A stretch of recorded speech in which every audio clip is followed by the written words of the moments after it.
purposes, and we're hoping that that'll change and get a bill to actually grow hemp in America legally here in the next couple years. Now the Republicans control the House and the Senate, and maybe they'll have to pass some bills instead of just complaining about which ones to block.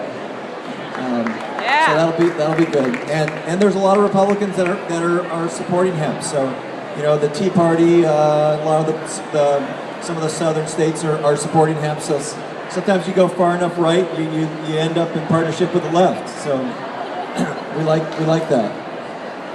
One other thing I want to mention is hemp in my view, hemp for construction is the biggest market for hemp outside of food. Basically, you can build non-load-bearing walls. It replaces insulation and drywall. So, and you can also remodel homes. We could remodel 10 million homes using hemp fiber.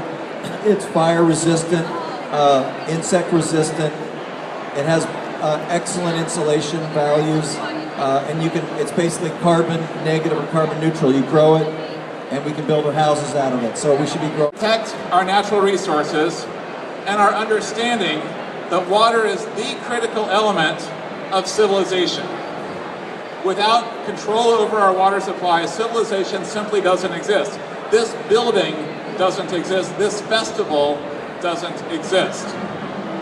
So solving the water crisis requires us to understand that delicate balance between civilization and the protection of our natural resources.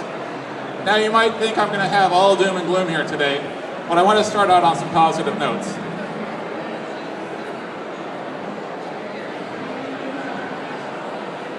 So this is the population growth in the state of California since, this is when they built the Hetch Hetchy Reservoir, and that's population growth in the state of California in the 20th century. The state of California has grown immensely, but we haven't significantly expanded our water supply.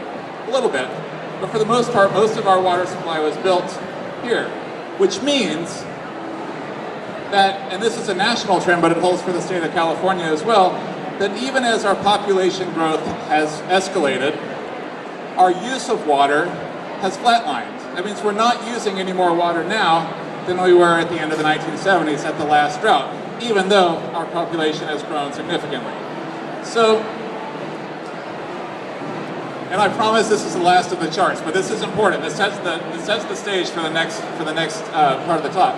So this is our state GDP. So our economy is improving through fits and starts. We survived Ronald Reagan. We survived Arnold Schwarzenegger. We're surviving Jerry Brown twice.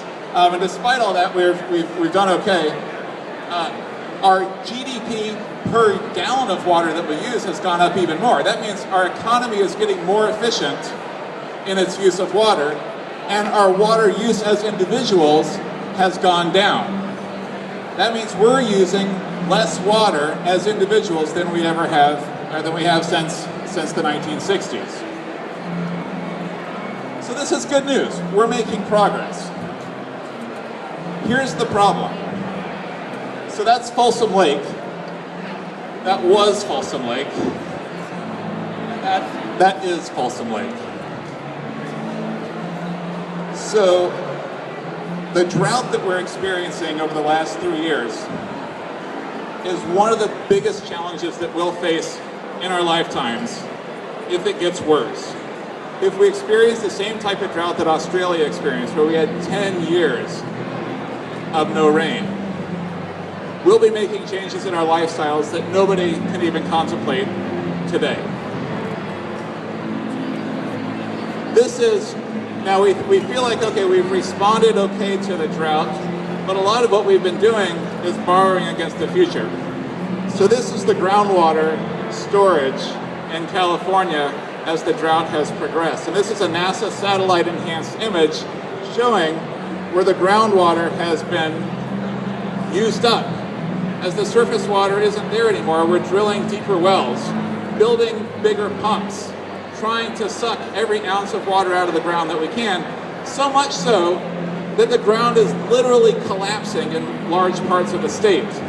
You have trees that are going like this because the roots underneath them, the root structure, the ground that holds up the roots has simply collapsed.